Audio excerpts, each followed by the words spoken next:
BFM Business. Avec vous, les réponses à toutes vos questions dans l'entreprise.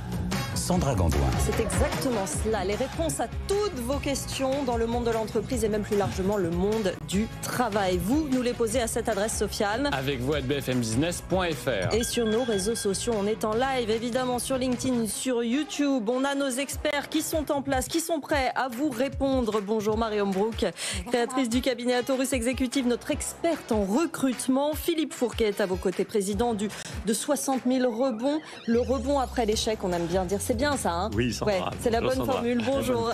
Bonne formule. Et effectivement, on va parler de rebond aussi dans cette émission. Bonjour Bastien Brunis. Bonjour. Vous êtes de l'agence Limite, vous êtes président du MEDEF de l'Est parisien, porte-parole du MEDEF et vous avez une expertise sur l'entreprise, le conseil aux entrepreneurs. Absolument, sur l'accompagnement des entreprises. Et en face de vous, il y a notre juriste du jour. Bonjour Élise Bénéat, avocate chez Depardieu, Broca, Maffei. On va commencer tout de suite par la première question, Sofiane Aklouf. Et oui, elle est pour notre doyenne de l'émission, Marion Brook, parce que ça fait déjà 3 fois. Bah oui. Doyenne dans ce sens-là, d'accord. C'est l'expérience qui compte. Donc, allons-y. Il y a un lien avec cette question, justement, parce qu'on vous dit, je vais avoir 55 ans, est-ce que je dois mentionner mon âge sur mon CV? Marion Brook. La question de l'âge sur le CV, c'est une question qui vient régulièrement pour les candidats. Alors, ce qu'il faut savoir, c'est qu'en droit français, on n'a pas les critères d'âge, c'est un critère qui est discriminant, donc il n'y a aucune obligation de le mentionner. Après, c'est à la libre discrétion des candidats de le mettre ou pas. À titre personnel, en tant que chasseur de tête, je ne lis pas cet élément-là.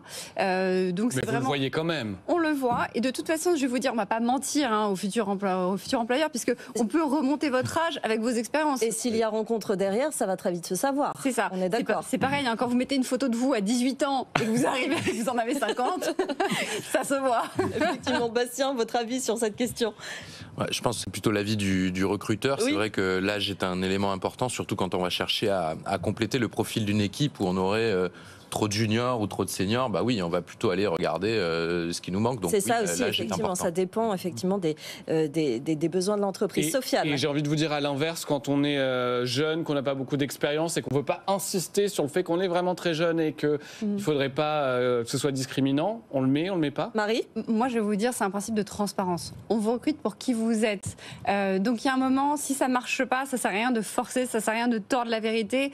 Donc, si vous êtes jeune et que vous avez peu d'expérience, il faut être très transparent. Après, mettez en avant vos stages, vos différentes expériences qui peuvent compenser cette jeunesse, on va dire. Philippe? Oui, quand on parle rebond, on a du rebond salarial et souvent les entrepreneurs qui postulaient pour un emploi nous disaient qu'est-ce que je fais de la liquidation et de mon passé d'entrepreneur qui a liquidé. Et souvent ils disaient non, j'en parle pas, ce qui était la pire des solutions. Donc on les aide là aussi à montrer que cette expérience, puisque c'est une expérience, oui, elle est positive et qu'il faut la mettre en avant dans un CV par rapport à ce que vous venez de dire. Question suivante, Oui, Sofiane. gardez la parole, monsieur Rebond, si vous le voulez.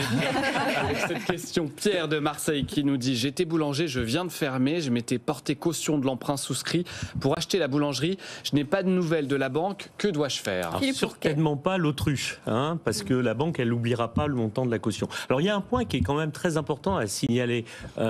Très souvent, les entrepreneurs ou certains entrepreneurs ne mesurent pas bien l'importance de signer une caution.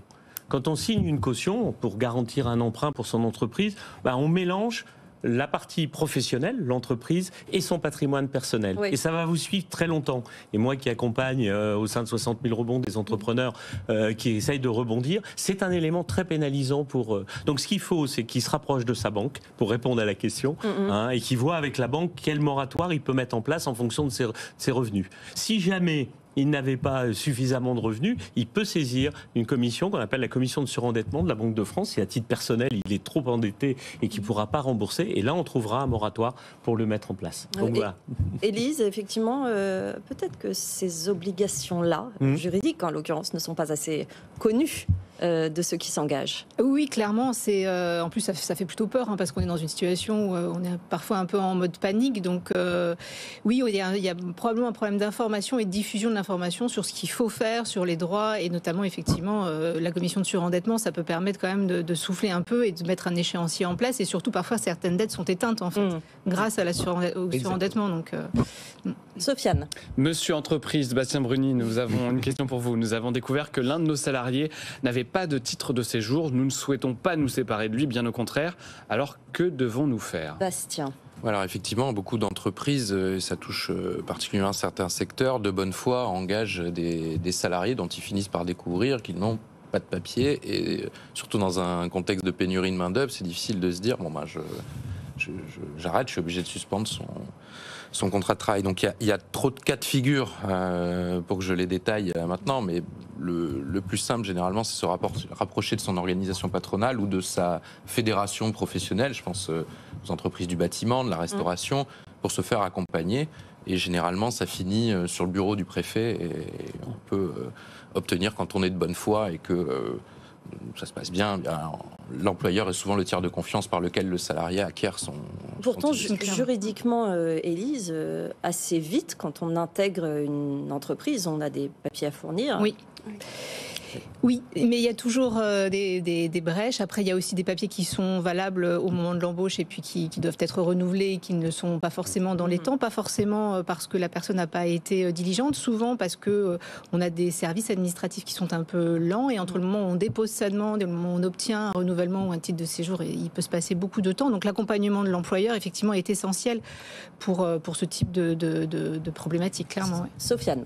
Une question pour vous, Élise Bénéat, notre experte juridique du jour. C'est Nathalie par mail qui nous écrit à l'adresse avec vous @bfmbusiness.fr. Mon ami a reçu une convocation à un entretien de licenciement pendant son accident du travail. Cet entretien a été annulé et puis plus de nouvelles depuis 9 mois, sachant que l'employeur a 2 mois pour invoquer une faute lourde ou grave. Quels sont les droits de mon ami? Alors déjà, est-ce que ce délai de 2 mois existe vraiment? Oui, tout à fait. C'est ce qu'on appelle le délai de prescription de la faute. En fait, à partir du moment où l'employeur est au courant qu'un salarié a commis une faute ou le jour de la commission de la faute, si c'est en même temps, eh bien on a 2 mois pour engager une procédure. C'est-à-dire soit notifier un avertissement qui ne nécessite pas d'entretien préalable, soit convoquer un entretien préalable si on envisage une mise à pied ou un licenciement. Donc les 2 mois sont un délai effectivement de prescription. Au-delà de 2 mois, on dit que la faute est prescrite, c'est-à-dire qu'on ne peut plus l'invoquer pour une sanction, sauf s'il y a une répétition de la même faute sur une longue période. Là, c'est possible. Et peut-être pour prolonger, Marie, parce qu'on nous demande aussi que doit-il envisager lors de la reprise afin de défendre ses droits. On imagine que revenir dans cette entreprise, quand bien même cette histoire est réglée, c'est pas toujours facile d'aller voir son patron et lui dire vous avez voulu me virer, quoi. Alors c'est jamais évident. Après, moi j'ai toujours tendance à dire la carrière est assez longue, le marché est assez petit, tout le monde se connaît. Donc vous avez toujours intérêt à terminer en bons termes, parfois accepter certaines choses, pas avoir droit à tout sur le papier et accepter certaines choses parce que vous êtes là pour mener aussi votre carrière sur demain.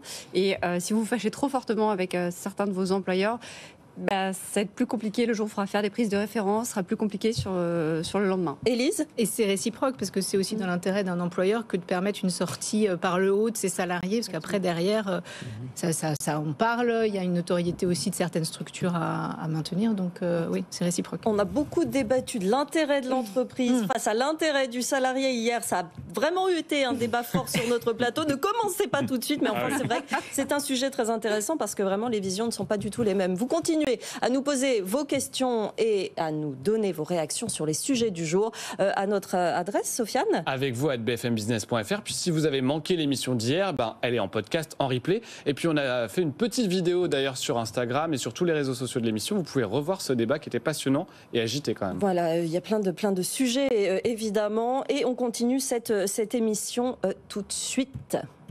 Posez vos questions à nos experts à l'adresse avec vous @bfmbusiness.fr. Sofiane, prochaine question. Prochaine question, et c'est un mail qu'on a reçu avec vous @bfmbusiness.fr. C'est James qui nous demande: on entend souvent qu'il est impossible d'obtenir une forte rentabilité en montant sa propre entreprise en France, surtout quand on part de rien et qu'on n'a pas de grands soutiens financiers familiaux. Qu'en pensez-vous? Une question directement pour vous, monsieur Medef, Bastien Bruni. J'ai ce chiffre qui me revient en tête. Je crois qu'il n'y a qu'un créateur sur 10 qui crée sans argent familial. Donc on est quand même sur... Et effectivement, oui, quand vous êtes tout seul, c'est plus difficile. Quand vous n'avez pas d'actionnaire, d'investisseur ou de soutien familial qu'on appelle love money, forcément, vous êtes plus fragile et vous avez plus de chances de tomber ou plus de temps à patienter avant d'atteindre la rentabilité, ce qui est souvent crucial quand on monte une boîte. Sofiane. Et on prolonge, parce que le suite de ce mail, c'est quelles sont les solutions pour un jeune entrepreneur autodidacte de 45 ans. Je pense notamment aux taxes et aux charges, l'achat de matières premières ou encore le coût de la main-d'œuvre. C'est vrai qu'on a l'impression que la charge est un peu. La barque est un peu chargée, pour remettre les mots dans l'ordre. C'est pas le MEDEF qui va vous dire le contraire. Non, mais la chance qu'on a en France, quand même, c'est que quand on veut créer sa boîte, il y a vraiment un écosystème très complet, très complémentaire d'accompagnement. Il y a de BPI France, quand on est dans le cadre d'un rebond, c'est vous. Voilà, il y a des réseaux locaux, des associations, il y a tout le système des prêts d'honneur. Et donc, il faut, c'est mon conseil, ne créez pas votre boîte sans passer par ces réseaux-là, qui souvent d'ailleurs interfacent avec les services qui vous prélèvent ces taxes. Je vous explique un peu comment ça marche. Ne jamais rester seul. Voilà, c'est ça. C'est ce que j'allais compléter. Effectivement, tous les réseaux d'accompagnement à la création d'entreprises, c'est fondamental de se tourner vers eux. On gagne en efficacité et on gagne en pérennité de l'entreprise après, parce qu'on sait que dans ce cas-là, les entreprises survivent beaucoup mieux et qu'elles ne viennent pas chez 60 000 rebonds après. Voilà, on évite. On aime bien vous voir, mais effectivement, on invite les bons experts et les bonnes adresses sont sur ce plateau. Sofiane. Monsieur Rebond, justement, on a besoin de vous pour rebondir dès maintenant. Vous avez remarqué qu'avant il disait Monsieur Crise. Oui. Maintenant c'est Monsieur Rebond, on l'a compris. Effectivement. Voilà. Je me suis fait reprendre une fois, je n'en recommettrai plus la faute. Promis. Merci Sofiane. Répondons à Coralie dans l'Est qui nous écrit: j'ai monté un magasin de vente en vrac il y a un an. Le chiffre d'affaires n'est pas au rendez-vous.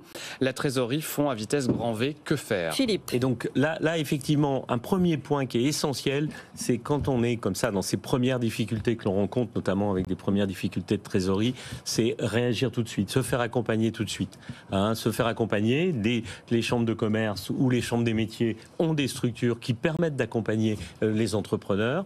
Si vous allez sur le portail du rebond, vous avez aussi des organisations comme Second Souffle qui peuvent prendre en charge aussi bénévolement l'accompagnement. C'est quoi? C'est de la formation? C'est comment faire justement, comment faire exploser son business? C'est ce genre de notion très concrètement, Philippe Fourquet? Déjà, dans un premier temps, on va faire un diagnostic de la situation de l'entreprise. Pourquoi sa trésorerie fond? Est-ce que c'est parce qu'elle se développe très vite et qu'elle n'a pas suffisamment de ce qu'on appelle le trésorerie de besoin en fonds de roulement pour pouvoir faire face à son développement de business? L'entreprise est saine, mais elle a une impasse de trésorerie. Comment on peut la combler?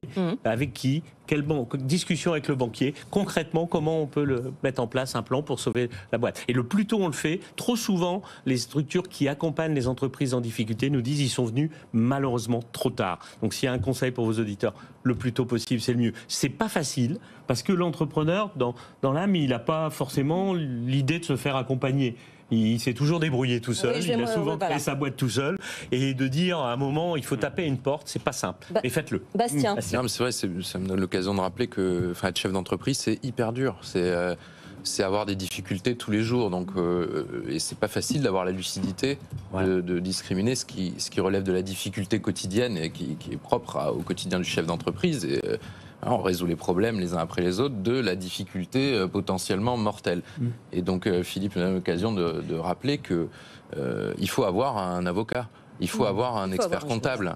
Et c'est souvent l'expert comptable qui vous dit attention, là, ton fonds de roulement, ils font à vue d'œil, tu vas dans le mur, et qui vous dirige aussi vers les solutions. Donc l'avocat, l'expert comptable et évidemment la chambre, et oui, mais c'est aussi son organisation patronale, sa corpo qui peuvent vous aider dans ces cas-là. Bon, on a parlé de difficultés mortelles, mais ne prenez pas peur, tout va bien. Et justement, cette émission est là pour vous aider avec des experts et des spécialistes pour accompagner l'entreprise. On va se retrouver dans un instant, Sofiane, mais avant cela, une petite question. Avec une question posée dans les couloirs de la rédaction de BFM Business, je vous la transmets donc.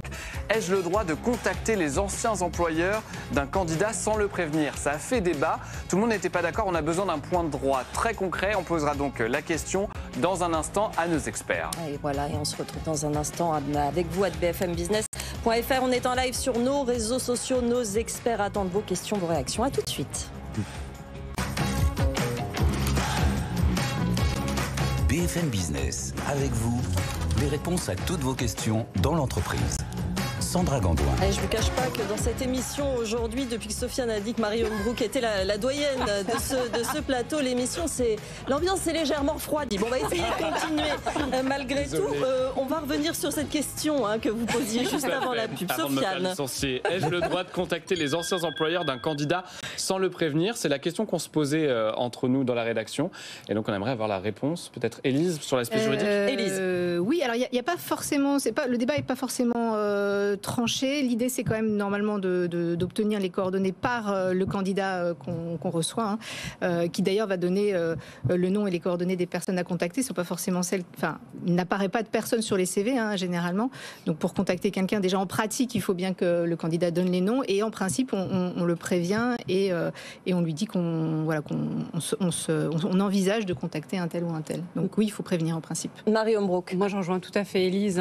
Déjà, par correction, et on ne va pas contacter ce qu'on appelle les fameuses références sauvages. On n'appelle pas les gens sans avoir prévenu. Et nous, ce qu'on recommande, c'est d'aller encore un cran plus loin, c'est-à-dire de demander au candidat de nous faire un email avec l'autorisation de contacter ses anciens employeurs.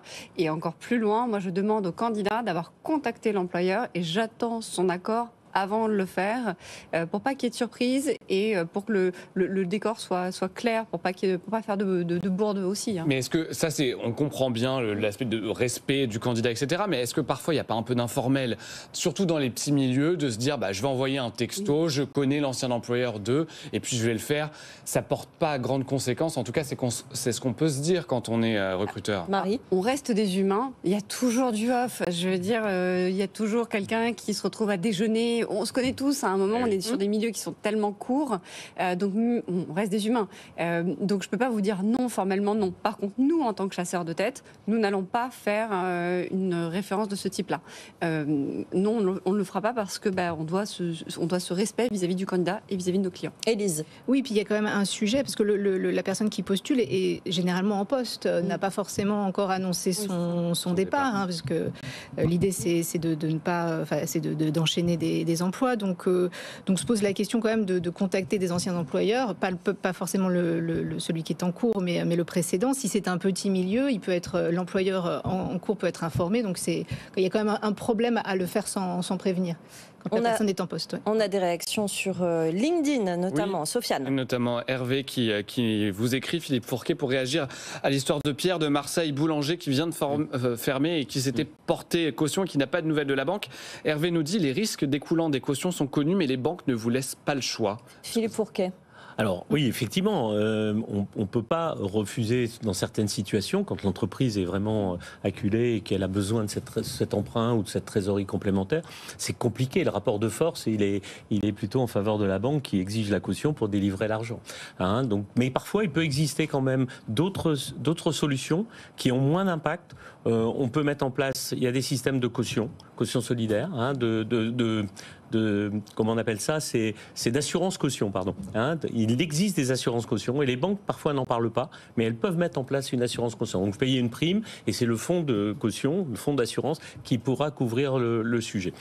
Ça, c'est une première solution, ou de cantonner la garantie à un actif, uniquement. De dire, voilà, j'ai une assurance vie, je vais donner en caution, en garantie, mon assurance vie et uniquement mon assurance vie. Donc là, vous limitez le risque uniquement à ça. Vous ne donnez pas à la banque le pouvoir demain de saisir votre maison ou de saisir d'autres choses. Donc attention à ça.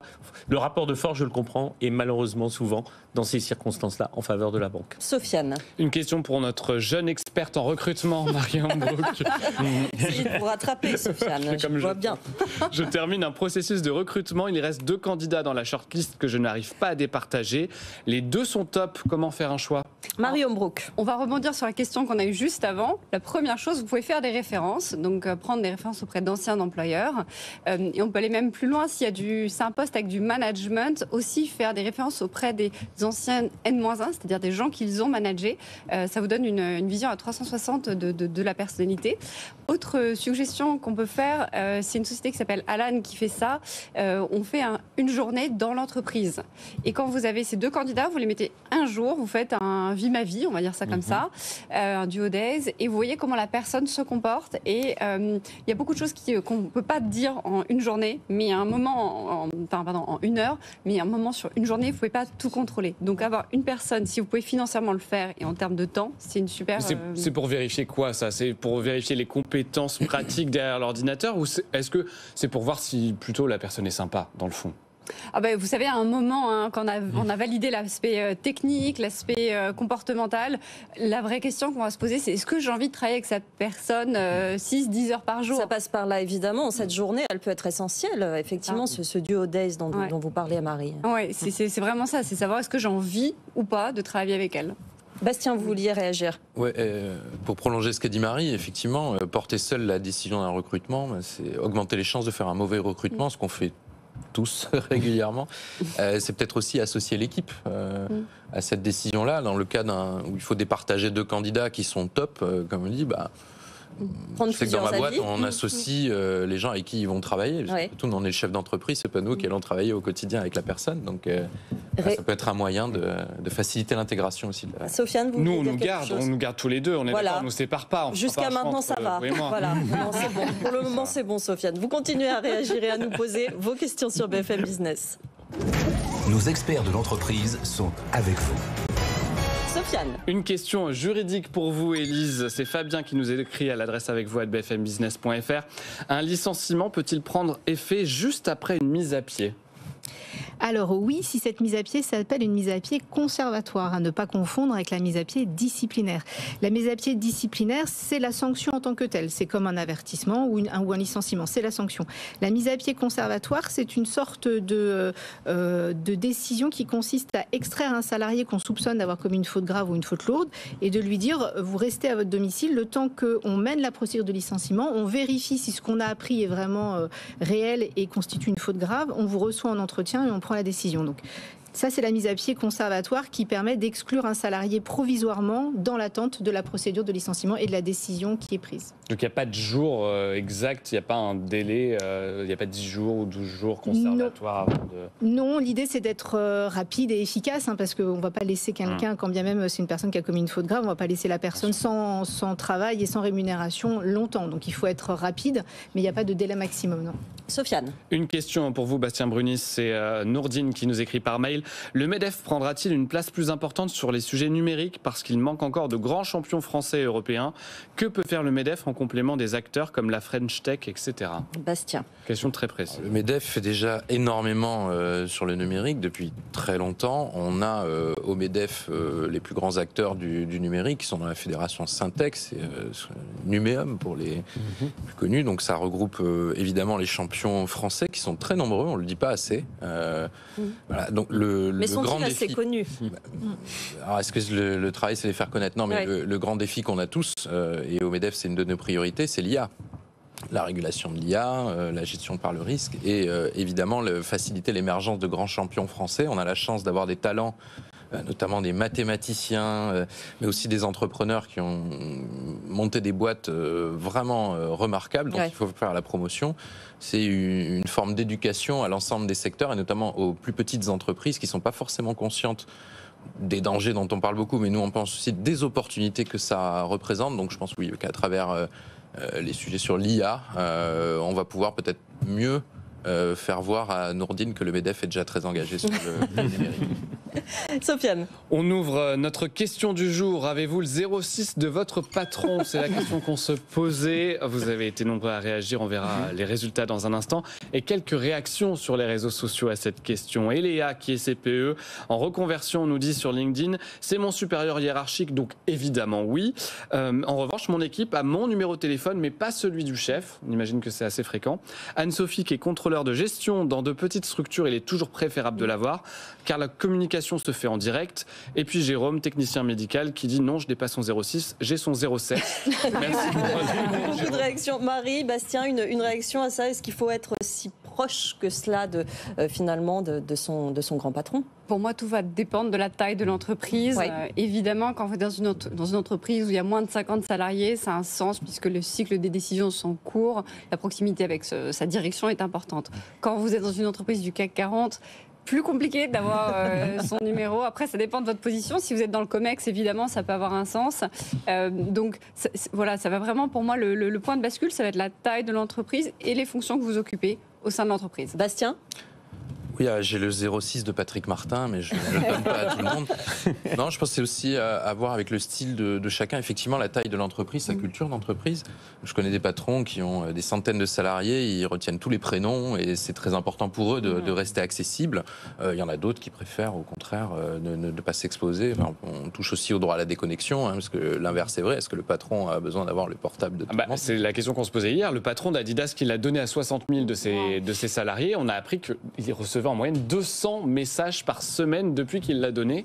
Fatalement, il ne peut pas réagir à tout. Élise n'a pas l'air d'accord. Non, mais c'est un peu ridicule comme démarche, mais bon. À la base, c'était pour recevoir, récolter les bonnes idées dans l'entreprise et voilà, les idées un peu novatrices. Bastien. Ouais, mais ça pose aussi la question du rôle du middle management qui a été profondément chamboulé avec le Covid. Oui. Donc c'est vrai que c'est tentant parfois pour un patron de se dire tiens, je vais les traiter en direct ou je vais faire un peu de com. 200 sur 60 000, c'est pas beaucoup. Oui, ça fait quand même beaucoup. Sofiane. Une réaction d'Ismaël sur LinkedIn et une question, il réagit sur ce débat qu'on avait. Faut-il ou non contacter dans le dos, si je puis dire, des candidats, leurs anciens employeurs? Ismaël nous dit on peut respecter la confidentialité tout en vérifiant les références en obtenant le consentement du candidat. Pour ceux qui s'y opposent, en quoi pensez-vous que la confidentialité des informations professionnelles devrait prévaloir sur la vérification des antécédents lors du processus du recrutement? Alors, comment on jauge la balance? Élise. Alors, la confidentialité, c'est quand même la priorité. Se pose aussi plus largement le traitement de données personnelles, etc. Donc, je pense que c'est ce qui doit prévaloir. On l'a vu aussi, ça peut avoir un impact sur le candidat qui est en poste. Donc, tous ces éléments font que la priorité, c'est d'abord d'avoir son consentement et de faire les choses ensuite. Et on peut tirer les conséquences d'un refus de donner des références.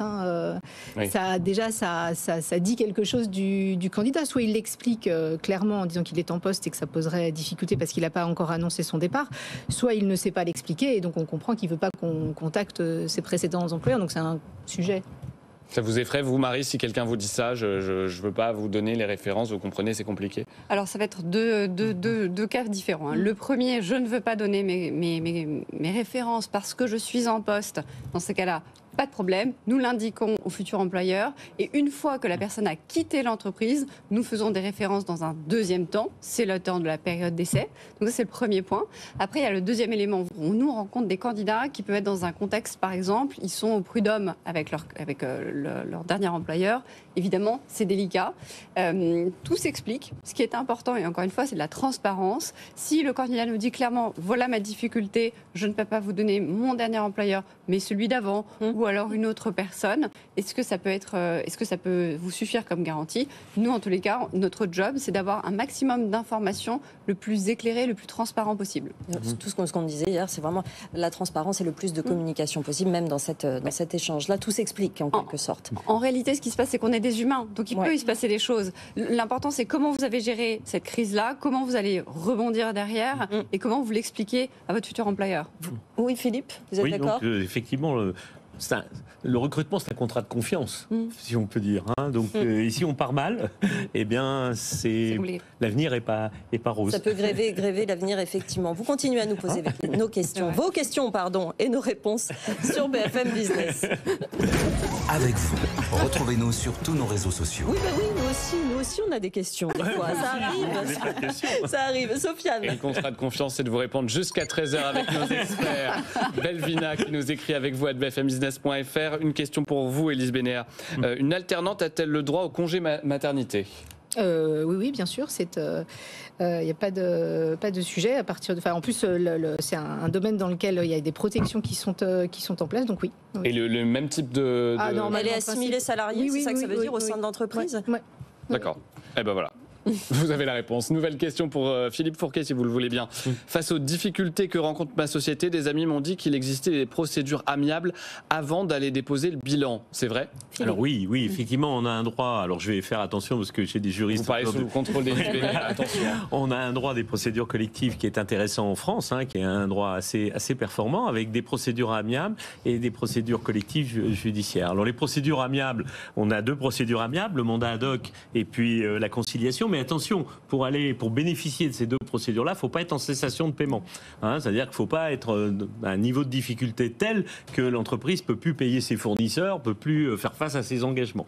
Et donc ça aussi, ça fait partie de ce qu'on disait tout à l'heure. Ces procédures amiables peuvent être un bon moyen, si on les connaît, si on est entouré d'un expert comptable, d'un avocat, de trouver une solution pour aider l'entreprise à sortir de l'ornière. Donc oui, il a raison, il y a ces procédures et surtout qu'il n'hésite pas avec ses conseils d'aller les utiliser, si je puis dire. Bastien Brunis. Oui, merci Philippe, vous faites bien de rappeler l'existence de ces procédures et c'est vrai que c'est pas évident quand on est en difficulté d'aller pousser la porte du tribunal de commerce et d'ailleurs c'est pour ça qu'il existe dans beaucoup de départements les CIP, ça s'appelle un centre d'information et de prévention, où là vous retrouvez des gens bénévoles qui vont en toute confidentialité évaluer la situation de votre boîte. Donc vous arrivez avec votre bilan à date que vous faites avec votre expert comptable, on va vous poser des questions sur vos fournisseurs, vos dettes, vos clients, vos effectifs, etc. Et ils vont vous aider à faire ce diagnostic dont parlait Philippe, qui est hyper important. Et à ce moment-là, poussez la porte du tribunal de commerce, vous savez, si vous demandez une conciliation avec un créancier, s'il faut passer en procédure collective, parce que parfois c'est nécessaire, c'est aussi une décision de gestion qui peut être responsable pour sauver l'effectif, par exemple, ou pour permettre à la boîte de trouver un repreneur. C'est tout à fait possible. Mais dans tous les cas, et Philippe le disait tout à l'heure, il ne faut pas attendre trop. On ne fait pas l'autruche. On ne fait pas l'autruche dans ces circonstances. C'est important. Sofiane. Et une question avant de déposer le bilan, justement. Bastien Brunis. Ma petite entreprise de 5 salariés me prend tout mon temps. J'adore mon travail, mais entre le management, les clients, les fournisseurs, la paperasse, je ne m'en sors plus. Comment maintenir un équilibre entre vie pro et vie perso ? Oui, et c'est une question qu'on voit très souvent dans les entreprises patrimoniales et qui touche malheureusement beaucoup de femmes qui, en plus de la charge de l'entreprise, on cumule souvent la charge mentale du foyer. Donc nous, au MEDEF de l'Est parisien, on a lancé une expérimentation l'an dernier qui permet, à travers un tiers de confiance complètement indépendant et de manière anonyme, d'accompagner les problématiques personnelles du chef d'entreprise. Ça peut être en lien avec les enfants, la dépendance des parents, des problèmes un peu plus complexes. Et on est très surpris de voir à quel point c'est sollicité.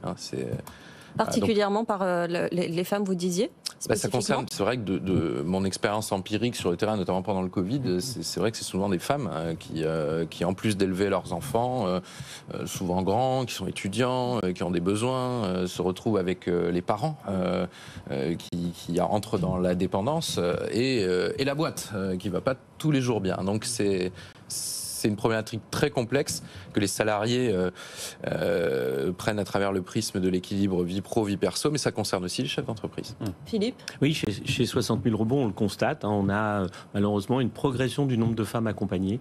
On est monté de 20-22% à 37% actuellement, ce qui est quand même très important. Et souvent, les raisons pour lesquelles, à un moment, on jette l'éponge, sont les raisons que Bastien évoque. Et c'est encore trop tard dans la prise en charge, c'est-à-dire qu'on vient vous voir en disant là je suis vraiment au bord du craquage et c'est un peu trop. À quel moment est-ce qu'idéalement il faut venir vous voir ou venir en parler ?